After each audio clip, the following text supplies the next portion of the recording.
আসসালামু আলাইকুম everyone, welcome back to my channel. আশা করছি আপনারা সবাই অনেক ভালো আছেন।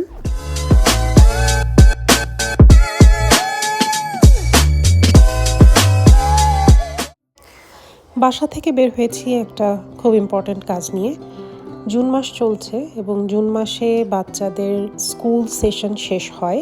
প্রতি বছর জুন মাসে বাচ্চাদের স্কুল সেশন শেষ হয়ে 2 মাসের জন্য এটা গ্রীষ্মের ছুটি। সেপ্টেম্বর থেকে নতুন সেশন শুরু হয়। তো দেখা যায় যে জুন মাসে পুরো সময়টা জুড়ে বাচ্চাদের স্কুলে বিভিন্ন ধরনের ফান অ্যাক্টিভিটিস চলতে থাকে। যেমন বাচ্চাদেরকে টিচাররা পিকনিকে নিয়ে যায়, পার্কে ভিজিট করাতে নিয়ে যায়, সুইমিং পুলে নিয়ে যায়, বাচ্চারা বিভিন্ন স্প্ল্যাশ পার্কে গিয়ে তারা পার্টি করে, ফান করে। তো এবং লাস্ট যেই দিন সেই দিন হয়তো সাধারণত দেখা যায় যে তারা পটলাক করে এবং বাচ্চারা একজন আরেকজনকে গিফট দেয়, গুডি ব্যাগস শেয়ার করে।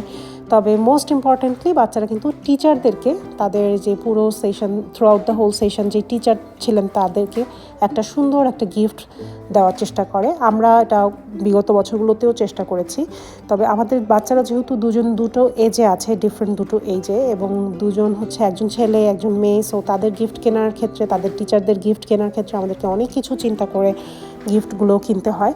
তবে এক্ষেত্রে আমাদের জন্য আইডিয়াল প্লেস হচ্ছে ডলারামা, কারণ ডলারামায় কালেকশন অনেক বেশি বাচ্চাদের আইটেমের ক্ষেত্রে। তবে টিচারদের আইটেমের ক্ষেত্রে আমি বলবো যে ডলারামায় হয়তো আমরা টিচারদের গিফটটা পাবো না, কিন্তু চলুন তাহলে ভেতরে যাওয়া যাক, গিয়ে দেখি আমরা কি কি আইটেম পাচ্ছি।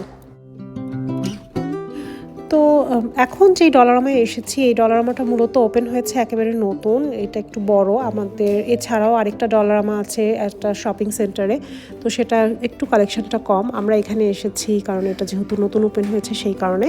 তবে প্রথমে ঢুকেই দেখলাম গার্ডেনিং, যেহেতু এখন ওয়েদারটা সেই গার্ডেনিং সিজন চলছে, তো ঢুকেই দেখলাম যে গার্ডেনিংয়ের প্রচুর item, decorative, outdoor space decorative যে আইটেমগুলো সেগুলো রাখা, তো দেখতে আমার ভালোই লাগছিল।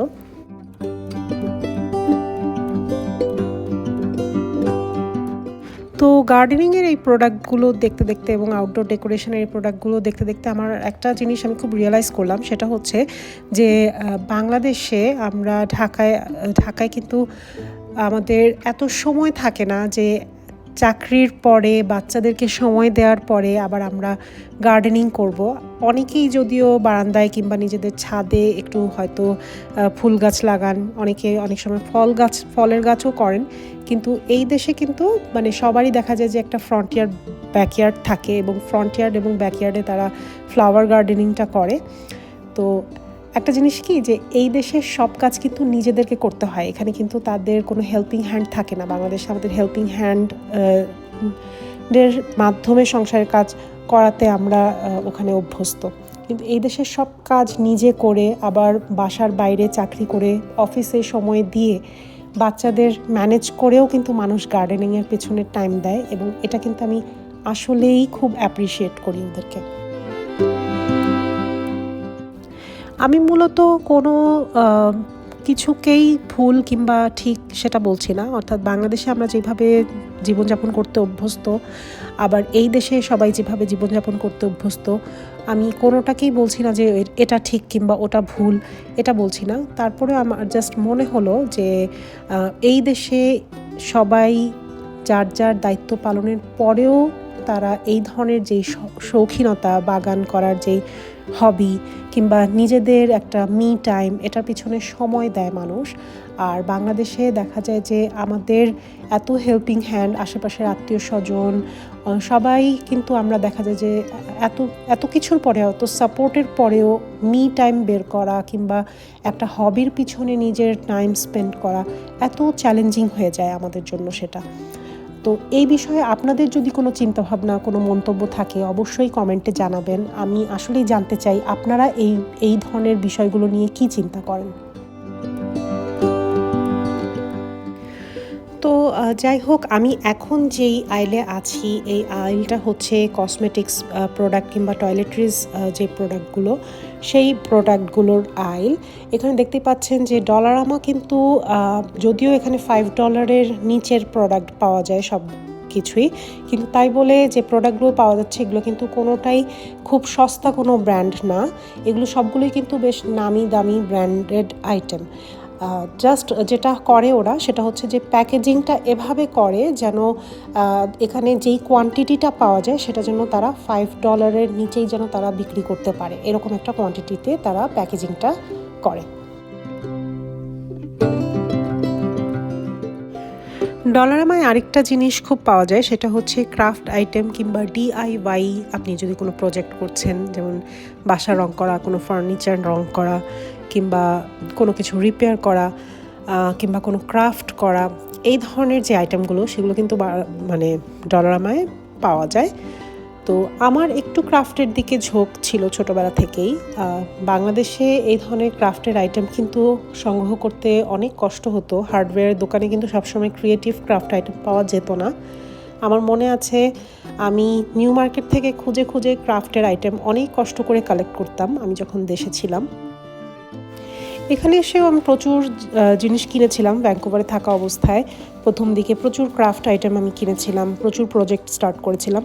তবে একটা রিয়েলাইজেশন হচ্ছে যে আসলে আপনি যদি এখনও কোথাও স্থায়ী না হয়ে থাকেন, মুভিংয়ের মধ্যে আছেন, কিছুদিন পর পর মুভ করছেন, তাহলে এই ধরনের আইটেম আসলে কিনে বাসা না ভরানোই ভালো। শিফট করার সময়, অর্থাৎ এক জায়গা থেকে আরেক জায়গায় মুভ করার সময় যত কম আইটেম আপনার বাসা থাকবে, আপনি যত মিনিমালিস্টিক লাইফ লিড করবেন, তত আপনার জন্য সুবিধা সব কিছু গুছাতে।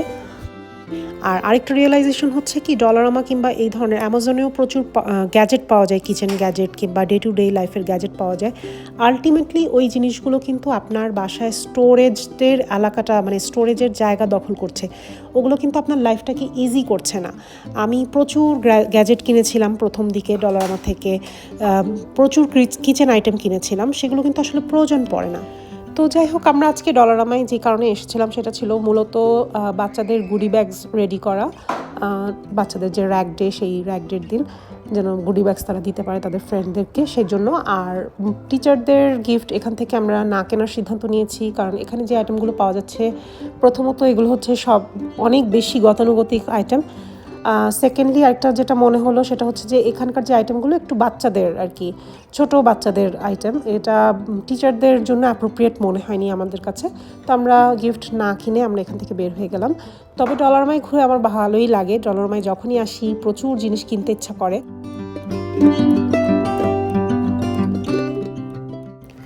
তো ব্লগের এই পর্যায়ে এসে আমার মনে হলো একটা কথা আপনাদের সাথে শেয়ার করি, সেটা হচ্ছে যে রিসেন্ট আমি দেখলাম একটা জিনিস নিয়ে বেশ আলোচনা হচ্ছে, সমালোচনা হচ্ছে। সেটা হচ্ছে বাংলাদেশের খুব নামকরা একটা ব্র্যান্ড, তাদের এখান থেকে শপিং করার পরে শপিং শেষে তারা যে ব্যাগ প্রোভাইড করতো, শপিং ব্যাগ যেটা তাদের প্রোডাক্ট ক্যারি করার জন্য, সেটা তারা ফ্রি প্রোভাইড করা বন্ধ করে দিয়েছে। তাদের কাছ থেকে ব্যাগ নিতে হলে এখন থেকে কিনে নিতে হবে।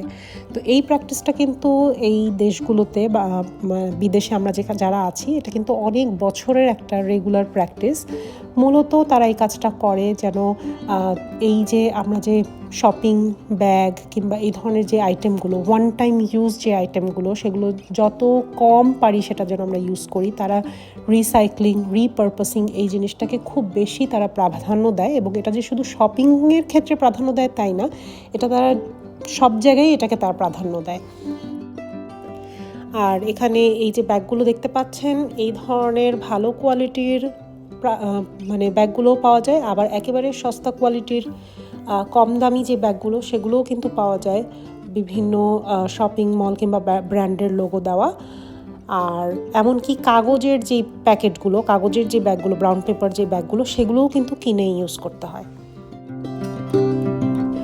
তো যাই হোক, সেদিন আমাদেরকে আবারও যেতে হয়েছিল এই মলটায়, এটার নাম হচ্ছে ট্যামারেক সেন্টার। তো এটাই আমাদের এখানকার ক্র্যানব্রুকের একমাত্র শপিং সেন্টার। আমি আমার অন্য কোনো একটা ব্লগে চেষ্টা করব ট্যামারেক মল নিয়ে ব্লগ করার। তো এই সিটিটাই আসলে অনেক ছোট, এখানে এটাই একমাত্র শপিং সেন্টার, এবং এখানে অনেক বেশি কোনো স্টোর নাই। তো তারপরেও এখানে লাকিলি উইনার্স আছে। আপনারা যারা উইনার্সের নাম জানেন, আপনারা তারা জানেন যে এখানে সব ধরনের প্রোডাক্ট পাওয়া যায়, সব ধরনের ব্র্যান্ডেড প্রোডাক্ট পাওয়া যায়, এবং ওদের কোয়ালিটি ভালো হয়, এবং একটু এক্সক্লুসিভ টাইপের জিনিসপত্র তারা সেল করে। তো আমরা সেদিন, আমাদের হাতে বেশি সময় ছিল না, আমরা আমাদের কাজটা তাড়াতাড়ি শেষ করে এখান থেকে বের হয়ে গিয়েছিলাম। তো এই ছিল আমার আজকের ব্লগ। ব্লগটি শেষ পর্যন্ত দেখার জন্য আপনাদের সবাইকে অসংখ্য ধন্যবাদ। আমার ব্লগটি ভালো লেগে থাকলে অবশ্যই লাইক করবেন এবং আমার চ্যানেলটিকে সাবস্ক্রাইব করে আমাকে গ্রো করতে হেল্প করবেন। যে যেখান থেকে ব্লগটি দেখছেন আপনাদের সবার আগামী জীবন সুন্দর হোক, সবাই সুস্থ থাকুন, ভালো থাকুন এই কামনায় আজ এখানেই শেষ করছি। আসসালামু আলাইকুম।